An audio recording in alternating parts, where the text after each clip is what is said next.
তোমার কাছ থেকে জানতে চাই, জবাব দাও, আমার নবীজি কি খাইতেন?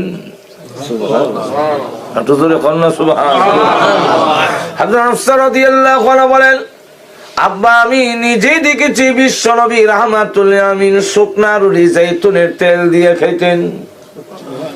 হযরত ওমর বলেন, মা আল্লাহর কসম করে বলি, পর্যাপ্ত পরিমাণে পাওয়া যাক না বাইশা যাক, এতে আমার কিছু আসে যায় না। আল্লাহর কসম করে বলি গো মা, আমি নবীজির তরিকা থেকে 1 ইঞ্চিও নড়তে পারবো না। না আমি ঘুমাই গেছি। এখন বুঝেন কি প্রভাব আল্লাহ কোরআন নামটা দিয়েছেন।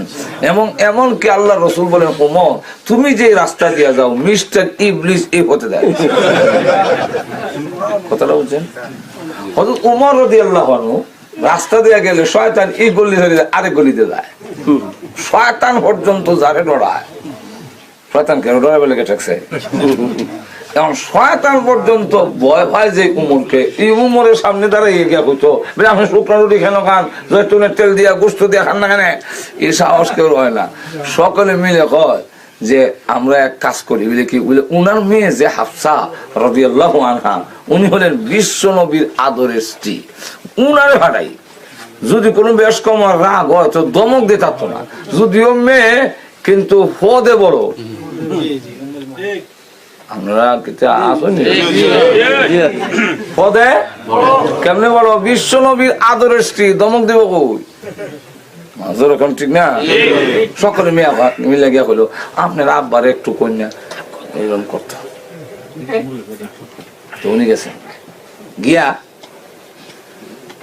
আব্বা দেশে তো পর্যাপ্ত পরিমাণে ঘাম পাওয়া যায়, গোস্তর অভাব নাই। এখন এই রুটি গুলা গোস্ত দিয়ে খাইলে তো দিনের স্বার্থে, ইসলামের স্বার্থে, দেশের জনগণের স্বার্থে আপনি খাইলে তো স্বাস্থ্য একটু ভালো থাকলেও দেশের জনগণের খেদমত করতে পারতেন।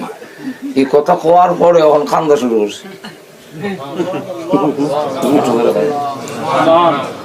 আব্বা আমি প্রস্তাব তো ভালো লেগে দিলাম, আপনি যে কান্দা শুরু করে দিলেন।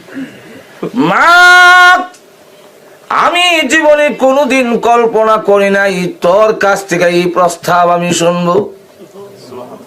মা গো, ও মা, তুমি না বিশ্ব নবীর আদরের স্ত্রী? বলে হ্যাঁ। আমি তোমার কাছ থেকে জানতে চাই, জবাব দাও, আমার নবীজি কি খাইতেন?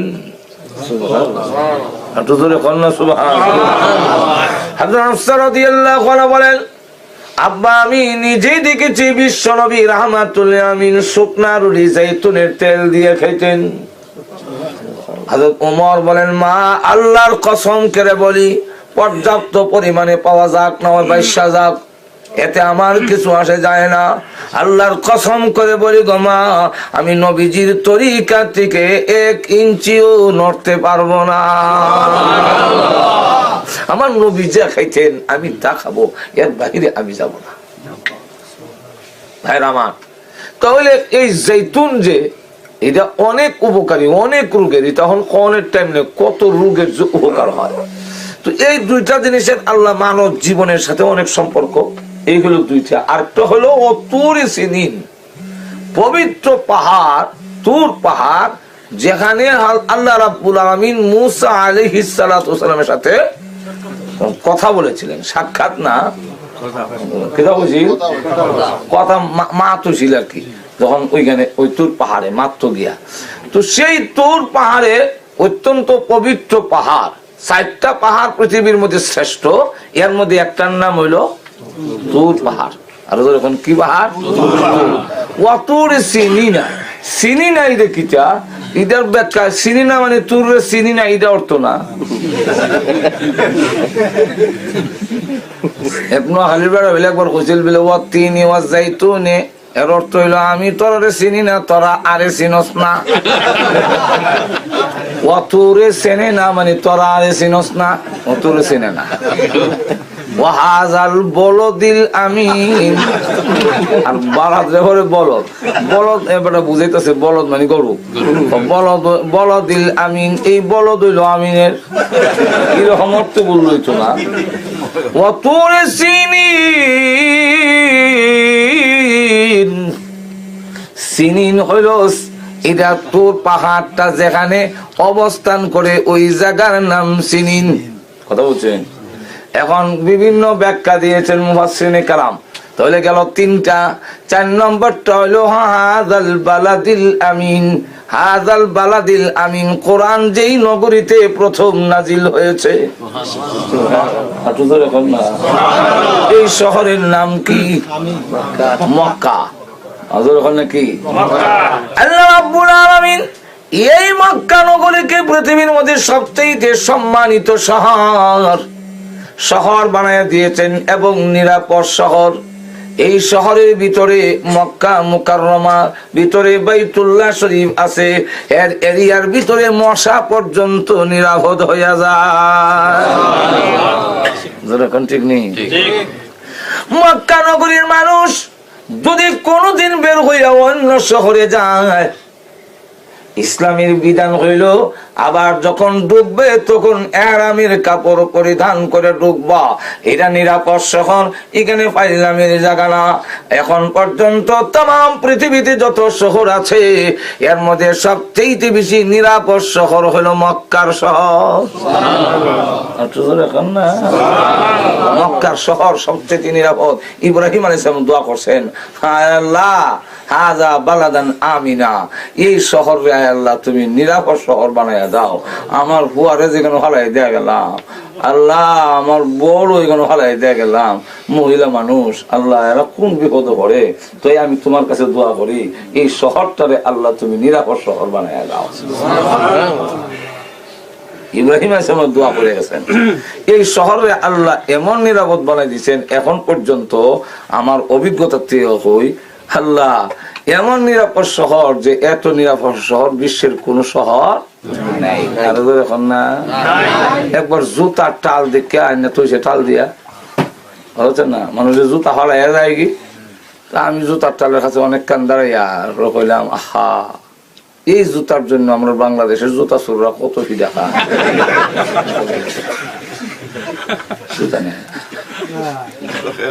আমেরিকা বলেন, আপনারা ব্রিটেন বলেন, খুব নিরাপদ। কিন্তু এমন ঘটনা লন্ডনের আছে যে সাইকেলটা তুই মার্কেটের ভিতরে ঢুকছে, আইতে আইতে সিট খুলে লেগেছে। ঠিক নেই? মক্কা মদিনাতে এখনো, আমি মদিনা যখন একবার নামলাম, আমার সাথে যে ব্যাগ গাড়ি এটার মধ্যে 66 কেজি মাল ঢুকছে। কেমনে ঢুকছে? আমরা দেশের নিয়ম হইল যখন হজে যাইবেন এমনি বাঙালি যারা আছে আর ওগুলাই আপনারা ওই পর্তুগাল খাওয়াইয়া মাল টালটা খুব ভালো করে খাওয়াইব, খাওয়াই আপনারা নরম করবো, নরম করবে। আইবার সময় হ্যাঁ মোবাইল সোবাইল শ্যাম্পু টেম্পু যা আছে তাই না করতে পর্তুগাল খাওয়াইছে। এরকম আমার 66 কেজি হয়েছে। আমি একা, আমার সাথে কোনো কাফেলা নাই। আমি মদিনায় নামলাম, গাড়ি নিয়ে নামছি, বাস থেকে নামাইছে, তখন ফজরের আজান দেয়। এখন এই গাড়ি নিয়ে যাই রিস্কা তো নাই, কোনো মানুষও নাই, আর ঠিকানা আমার কাছে আছে কিন্তু আগে তো খুঁজে ঠিকানা বাইর করতে ফজরের আজান দিয়েছি। এখন গাড়ির দ্বারা বই মনে নামাজ যাই বললাম মহা সমস্যা। এরপর যা গেলে গেছে যাই তো। আর মোবাইল যদি নেই তো মানুষেরই নিব বেশি, আমারও পরে রসুলের দেশ নিলে নিচে গাড়িওয়ালা হয়ে গেলাম মসজিদে গিয়ে নামাজ পড়ে আবার উঠে নাস্তা উস্তা করে ঠিকানা খুঁজে গিয়ে আমার বাইক খুঁজা আরো 2 ঘন্টা পরে গিয়া দিই আমার গাড়ি চলছে না জায়গা তৈরি। আল্লাহ রাব্বুল আলামিন বলে ওয়াহাযাল বালাদিল আমিন,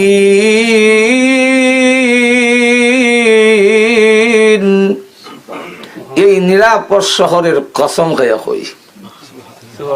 4টা জিনিসের কসম খাইছেন, খাইয়ার পরে কিয়ামত যে হইব, আল্লাহ যে পারবেন সব ভাঙ্গার পরে আবার যে আমাদের জিতা করতে পারবেন তার একটা দৃষ্টান্ত আল্লাহ আমাদের সামনে তুলে ধরতেছেন। এটা কি? লাকাদ খালাকনাল ইনসানা ফি আহসানি তাকবীম।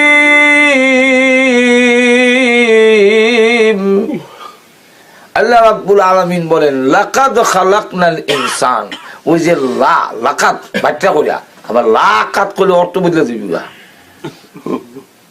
ঘুমাই গেছেন লম্বা বাড়ি হইলে অর্থ পরিবর্তন হয়ে যায় আরবিতে, বুঝছেন না? লাকাত, লা, এই লা শব্দের অর্থ হইল নিশ্চয়।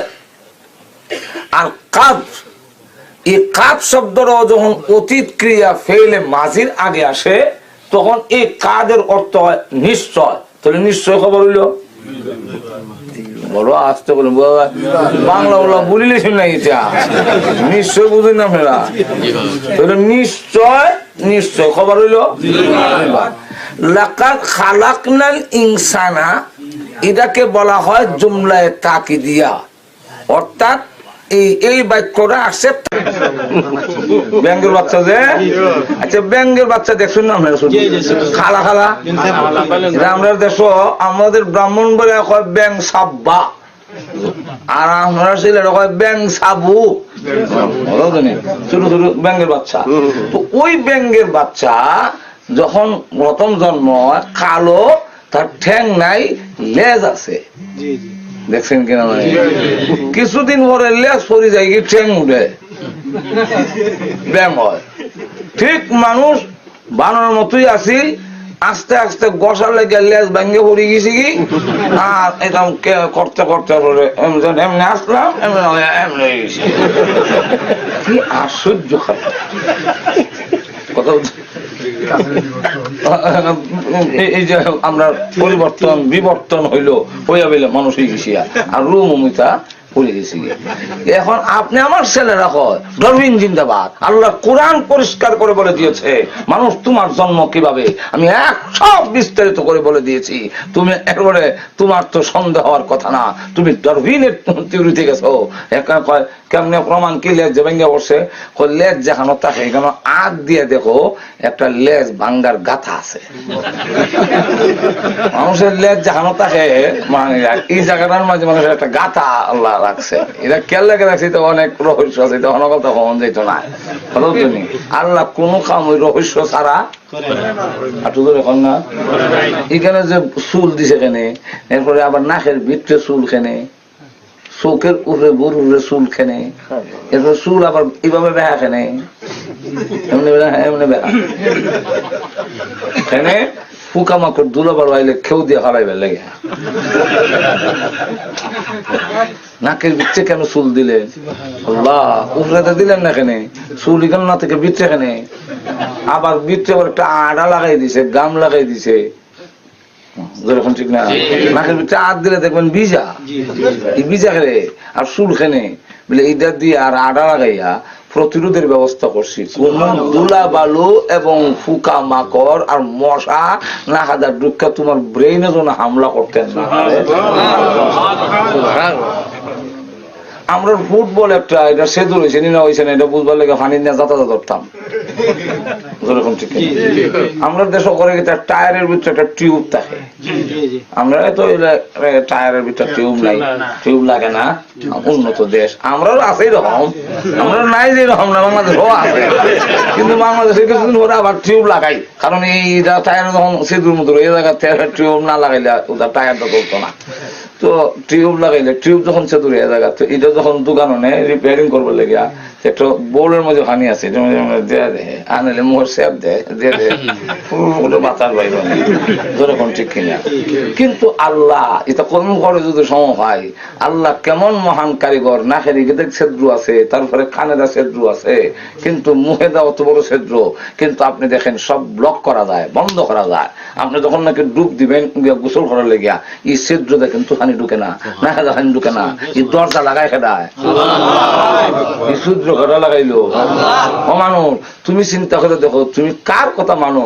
আমি আল্লাহ তোমার কেমন ভাবে বানাইলাম। এই জন্য রমজান মাসে গিয়া যদি কেউ পানির মধ্যে লাইমা বাতাস ছাড়ে দেয়, রোজা যায় না।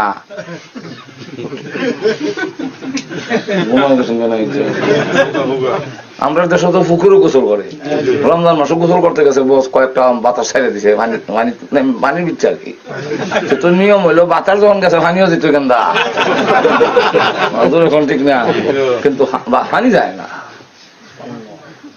5 ঘন্টা বেলা পানি ডুবাই মাছ ধরছে, মা খাম করছে, আর পানি যদি সিদ্ধতে যাইতো ফের দিব উঠকা মারা। যেরকম ঠিক কিনা? কেমন মহান আল্লাহ চিন্তা করছে। আচ্ছা আপনি ট্যাবলেট এমন মুখে সে অত বড় হয় সব জায়গা বোতল হান গারে সারে, কিন্তু আপনি একটা ট্যাবলেট খাবেন, মুখটা আ করিয়া ট্যাবলেটটা পানি রাখেন মুখের মধ্যে, মুখের মধ্যে পানি রাখেন, ট্যাবলেটটা ছাড়ুন, তখন দরজা কিন্তু গেট বন্ধ করে দিলে পানি মুখ আটকে থাকে।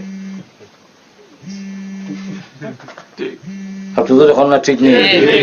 যদি এবার চিন্তা করেন মহান আল্লাহ রাব্বুল আলামিন বলে আমি সব বলে দিয়েছি আমি কিভাবে তোমাকে বানাইলাম। আল্লাহ রাব্বুল আলামিন মানুষকে কিভাবে বানাইছেন, ডারউইনে হয় এই মানুষ বলে বান্দর থেকে এইভাবে আস্তে আস্তে মানুষ হয়ে গেছে, পশম মশম হইয়া সুন্দর মানুষ হয়ে গেছে। ইটা কইল কেন? এটা তার বলার একটা উদ্দেশ্য আছে। মুসলমান তুমি এর সাথে ফাল দিও না, তার বলার একটা উদ্দেশ্য আছে। উদ্দেশ্যটা কি?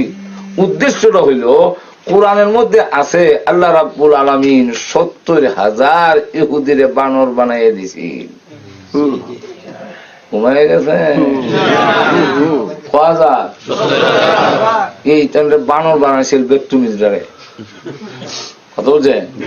এখন সে করে গিয়া দেখে যে এই দোষ খালি আমরার উপরে থাকতো কেন, আমি এমন চিউরি দিমু সব মানুষের বান্দর বানাইয়া ছেড়ে দেবো। কথা বলছেন না? অথচ আল্লাহ রাব্বুল আলামিন আমাদের জানাই দিয়েছেন মানুষ তোমরা কিভাবে হইছো, যেরকম ঠিক কিনা? সময় হলে সামনে কমনে কথা বলছে। আল্লাহ রাব্বুল আলামিন বলে لقد خلقنا الإنسان في أحسن تقويم।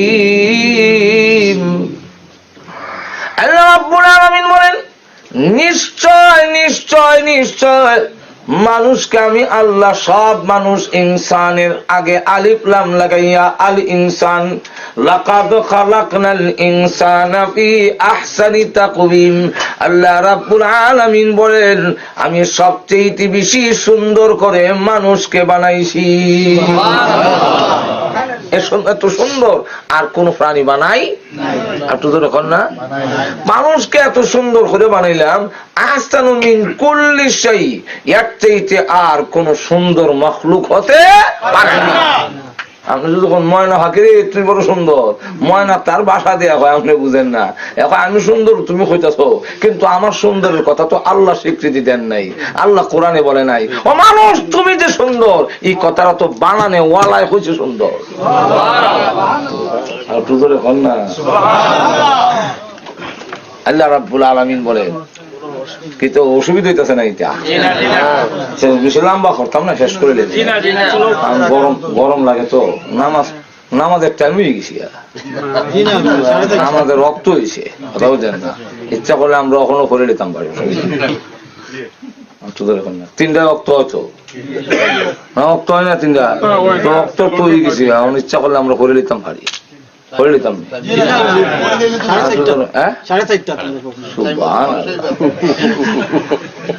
এমন কিন্তু আপনার যন্ত্রণা তো বোঝা যায়, প্রসব বেদনা লাগান আরম্ভ হয়েছে। এখন লক্ষ্য করে দেখেন লাকাদ খালাকনাল ইনসানা ফি আহসানি তাকওয়িম।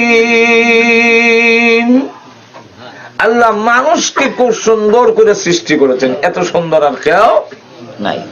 এই জন্যে খলিফা মানসুরের দরবারে এক বড় উপরস্থ কর্মকর্তা ছিল, তাফসীর কিতাবে দৃষ্টান্ত টানছেন। এই উপরস্থ কর্মকর্তা তাইনের ওয়াইফের সাথে একদিন বইয়া মারতাছে স্বামীর রায়। তো বউর সাথে ডাইরেক্ট বইয়া মাতলে আপনি যদি এদিকে দেখছেন তখন বউর বুসা উড়ে যায়। জীবনে তোমার সাথে মারতে আরাম পাইলাম না হয়ে যায়। এই জন্য নিয়ম হইল আল্লাহর রসুলের, এটা ইসলাম, কিন্তু এটা ইসলাম। আল্লাহর রসুল বলছেন কারোর সাথে কথা বললে গার ফিরাইয়া অন্য না, ফিরলে পুরাটা ফিরবা। আমরা এমনি বলা নেই, যার সাথে কথা বলবো পুরা রূপ তার দিকে দিবা। ভালো আসেনি, ভালো দেখা যায় ভালো আসেনি, মনে কষ্ট হয়। বেটার হাতে মারতাম গেলে মশা সাউই না, সুতরাং ঠিক কিনা? এই জন্য নবী শিক্ষা দিচ্ছেন, যার সাথে কথা বলবা তার কথার দিকে পুরা চাইয়া তওয়াজ্জু দিয়া, তওয়াজ্জু না দিলে মন খুশি হয় না। তো বেগম সাহেবের সাথে মাতলেও পুরা তওয়াজ্জু দিয়ে মাতুন লাগে। আপনার মাতো বেগম সাহেব শুনলে পুরা তওয়াজ্জু দিয়া না শুনলে আপনারও গুসা উঠে যায়। যখন ঠিক তো তাই যখন চন্দ্রের দিকে চাই দিছে, তো বেগম সাহেব কয় আপনি চন্দ্রের দিকে চাইলে লেখা নেই, আমি তো চন্দ্রের থেকে আরো সুন্দর, আমার দিকে না চাইবা। তো কারো কোন দিকে ছায়া যদি দেয়ানো হয়ে যায় কি, আর এই সময় যদি তারা বাধা দেয় এইবার গুসা উঠে। এমনি বেড়া উচ্চ হয় কি তুমি চন্দ্র থেকে সুন্দর, আনতে তালে কোন সালাসান ইল্লাম তাকুনি আহসানু মিনাল কমারে। 14 তারিখের চন্দ্রের সেইতে যদি তুমি সুন্দর না হও তো তোমারে 3 তালাক। তার সাথে কথা বলবা তার কথার দিকে পুরা চাইয়া তওয়াজ্জু দিয়া, তওয়াজ্জু না দিলে মন খুশি হয় না। তো বেগম সাহেবের সাথে মাতলেও পুরা তওয়াজ্জু দিয়ে মাতুন লাগে। আপনার মাতো বেগম সাহেব শুনলে পুরা তওয়াজ্জু দিয়া না শুনলে আপনারও গুসা উঠে যায়। যখন ঠিক তো তাই যখন চন্দ্রের দিকে চাই দিছে, তো বেগম সাহেব কয় আপনি চন্দ্রের দিকে চাইলে লেখা নেই, আমি তো চন্দ্রের থেকে আরো সুন্দর, আমার দিকে না চাইবা। তো কারো কোন দিকে ছায়া যদি দেয়ানো হয়ে যায় কি, আর এই সময় যদি তারা বাধা দেয় এইবার গুসা উঠে। এমনি বেড়া উচ্চ হয় কি তুমি চন্দ্রের থেকে সুন্দর, আনতে তালে কোন সালাসান ইল্লাম তাকুনি আহসানু মিনাল কমারে। 14 তারিখের চন্দ্রের সেইতে যদি তুমি সুন্দর না হও তো তোমারে 3 তালাক। কথালা কিতা না হইলে চন্দ্র থেকে সুন্দর না হইলে, কিন্তু সুন্দর হইলে তো তালাক হইতো না। যখন ঠিক কিনা? এই কথা সবই ঠিক, সবই বিরতি। এখন এদিকে চন্দ্রের চাইতে সুন্দর ইরাক এই তালাকটার শর্ত, তালাক বি শর্ত, এরকম শর্তের সাথে তালাক দিছে। তোমার বাবার বাড়ি যদি যাও তাহলে তুমি 3 তালাক, বাবার বাড়ি যদি যায় না তালাক নাই।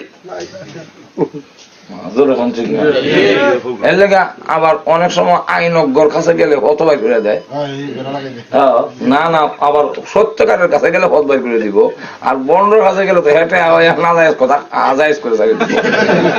আর সত্যকারের মুফতির কাছে গেলে সে হত বাইর করতে পারে। কি হতে দেয়া একবার কইছে তোমার আমার বাড়ি যদি তুমি আর আও বাহার বাড়ি গেছো তো আও যদি তালাক, অন তো বউ আর আইতে পারে না। মুক্তি সাহেবের কাছে গেছে, মুক্তি সাহেব কয়েক কাম করো, তোমার বাড়িটা তোমার ফুয়ার নামে লিখে দিলাও। যদি আপনি যে আমার গরু যদি আওয়ার তাহলে তালাক, ওখান গরু আইতো কমে আইতো তালাক হয়ে যাবে। অনেক কি অর্থা যদি নিয়ে বলে আপনার গরু আপনার ফুয়ার নামে দিলেন, আনিলেন, আপনার গরু আড়াইছে না, তালাক হয়েছে না। কথাটা বুঝছেন? যাক, এখন লক্ষ্য করে দেখেন, এই এটা তালাক শর্তের সাথে তালাক দিছে, কথা বুঝছেন? তো এখন এই অবস্থায় মহিলারা যদি খালি শুনে তালাক, না না তখন তো আর বাহির দৌড়াতে ইহানো শেষ করে গিয়ে গরবিতায় ডর লাগিয়েছে, ডরটা লাগিয়েছে। আমি যদি গড় থেকে বেরিয়ে যাই নিয়ে গেলাম আর আইতাম না, এরপরে দেখা যায় আর যাওয়ানোর সুযোগ দেয় না। এরকম অনেকের ঘটনা আছে, গিয়া বনির ঘর গেছিল, মনে হচ্ছিল আদর করে আনবো আর আনছে না। তুমি তো ইসলামের উল্টা করছো বলে, এখানে বলে ইসলাম বলছে তোমার বউ যদি কথা না মানে তো বিছনা আলাদা করতা, কিন্তু নিষেধ দিয়ে দিছে রুম ছাড়ো না, রুম ছাড়ো না, রুম ছাড়ো না, গোসা করে তুমি ঘর ছাড়ো করে ঘুমাই গেছেন নাই তা আমি গোসা করে গড় সাইডে আর কেন জানি খেলে সে তো আমি ঢুকার ব্যবস্থা বাধা করবো, যা করি গড় একটা মায়ের করি আর যা করি। এই অবস্থায় গড় থেকে যায় না, বা গড়ের ভিতরে যদি বিছনা আলাদা করেন, গড়ের রুমের ভিতরে থাকতে হইব, আরেক রুমও যদি ঘুমান তাহলে দুর্ঘটনা করার সম্ভাবনা আছে। সেও হয়তো গুসায় রাগ হইয়া অত হাসি লাগবো, নাহলে বিষ খাইবো, আর না তা যখন অত বড় কাম করতে পারলো, অন্যরা যখন জানি নি সে যে আমার ঘর থেকে আরেক রুমও গেছে কি, তাহলে আর জিন্দিগির একটা লাভ কিতে আর সংসার করে লাভ কিতে যা করতাম না। এই জন্য নিষেধ দিছে, কোরআনে বলছেন বিছনা পৃথক করো, কিন্তু রুমের ভিতরে থাকবা, রুমের ভিতরে থাকা বিছনা আলাদা করবা। তুই একটু দূরে দূরে থাকলে কিছু লাগাল ভাই, কিছু লাগাল ভাই না, এরকম থাকলে কথাটা বলে তো মারছে কিনা আল্লাহ। আল্লাহ তো কোরআন, আল্লাহ যে কোরআনে বলছেন যে তোমাদের স্ত্রীদেরকে ফাইজুহুন্না ওয়াহজুরুহুন্না ফিল মাদাজি। প্রথম কইছে তুমি ওয়াজ করে বুঝাও, ওয়াজ করে যদি না বুঝে তো বিছনা আলাদা করো। বিছনা আলাদা না করলে এরপরে শাসন যেভাবে করার যে সিস্টেম, এই দেশে তো আমরা এটা নাই, আমরা দেশের সিস্টেম আছে, কথা বুঝেন না, শাসন করো। এরপরে শাসনও যদি কাম না হয় এরপরে যাইও অপৃত হওয়ার, ও তো তাড়াতাড়ি যাইও না, ওরকম ঠিক না। এখন লক্ষ্য করে দেখেন, যেই মাত্র শুনছে তালাক হয়ে গেছি গা, কইতাম না গীতা এমনি গিয়া আরো তো অফিসারের বউ, অফিসাররা তো বেগম সাহেবের কাছে, আমরা বাংলাদেশে যত বড় অফিসার আছে সব বউর কাছে ধরা আছে। এখন দেওয়ার দল লাগাইছে, দরজা লাগাইছে আর খুলে না, তুমি তোমার তালাকি দিয়েছো। এখন বেড়া তোর মাথা গরম, আর এটা স্বাভাবিক। যে জুসে হয় পরে কিন্তু এই জুস থাকে না। এখন করলাম কি তাদের বউ গেলে কখন কেমন কি তাহলে 3 দিন ধরে অফিসে যায় না, বাসা কথা অফিসে আসে না কেন, লোক পাঠাইছে। তো অনেক স্যার আপনি অফিসে যাই না, বাসা রাখছে, কি আর বেটা অফিস একটা অফিস, বউই নাই অফিস দেখতে। এখন করছে কিটা নাই খেনে, বউ নাই খেনে, বউ কি তুইছে এরম কইসলাম। ইরম যে কইছো, ইরম যে কইছো, এখন এটা কি বউ তালাক কইছি না কইছে না, এটা কি রাজা বাদশারা কইতে পারবো? এটা কার দরকার? আরো এখন কার দরকার? মুফতি গুলা, বিজ্ঞ উলামায়ে কেরামের দরকার, যেরকম ঠিক না। আমরা দেশ ইডুই বুঝে না, আমরা দেশ উলামায়ে কেরামের কাম মন্ত্রীরা লইয়ে দেয়, যার ফলে দরবার লাগে, যেরকম ঠিক না। আমরা কই মন্ত্রী তোমরাই থাকো, আমাদের কোনো আপত্তি নাই, মন্ত্রী তোমরাই থাকো না, দেশ তোমরাই চালাও, আমরা তো কই না বলে মন্ত্রী তো আমরা রেদে লাও, যেরকম ঠিক না। খালি শুধু ইসলাম আর মোল্লারে গুতাইও না, তোমরা জায়গা তোমরা থাকো না। বুঝলে আমরা মোল্লারে গুতা দেব না, মোল্লারে গুতা দেওয়া লাগে না, ইসলাম আর আল্লাহরে গুতা দিলে মোল্লারে গুতা দেওয়া হইল, সেরকম ঠিক না। তখন যখন ইসলামের উপরে হামলা আসবে, আল্লাহর উপরে যদি হামলা আসে, কোন আলেম কোন মুমিন নীরব থাকতে পারে না, এতে যে লোক না আসে হোক। নারায়ে তাকবীর, দ্বীন ইসলাম জিন্দাবাদ। এখন আল্লাহর প্রতি পূর্ণ আস্থা যদি না থাকে তো মোল্লা সহ্য করতো না, তুই ইরাত গেছো খেলে, যেরকম ঠিক না।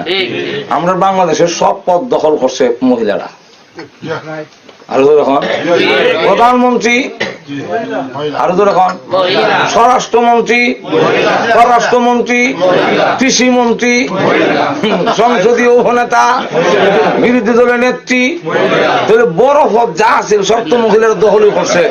বাকি রয়েছে বাইতুল মুকাররমের খতিব, যে কোন দিন মহিলা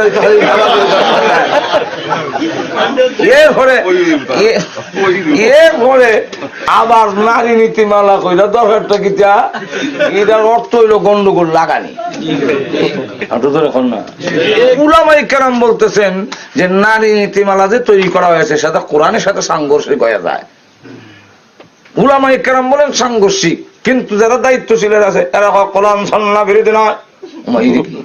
কি আশ্চর্য হবার, এরা কোরআন সুন্নাহ বিরোধী নয়, কোরআন সুন্নাহ বুঝে কদ্দুর বিরোধী আছে, এটা তো উলামায়ে কেরামের কাম, যেরকম ঠিক না।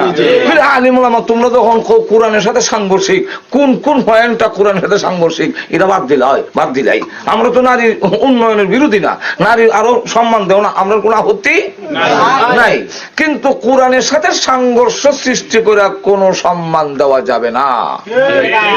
আর তো ধরে খান এটা মানে না হয়, মানিলেন কোরআনের সাথে লাগুক তো আমরা রাজি, কোরআনের সাথে সংঘর্ষ লাগাই আমরা মেনে নিতে পারি না। এখন দেখা গেল এটা উলামায়ে কেরামের কাজ, উলামায়ে কেরাম না কোন কোনটা দোষ আছে বাদ দিলে তুইও না, এটা বাদ দিত না।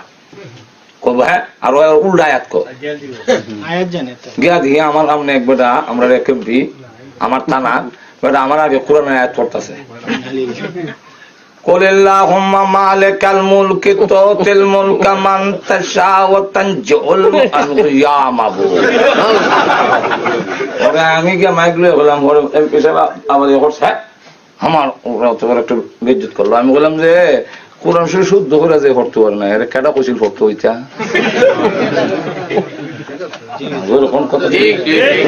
শুদ্ধ যখন পড়তারো না তোমার কেটা কইছে পড়তা কখন তো আছে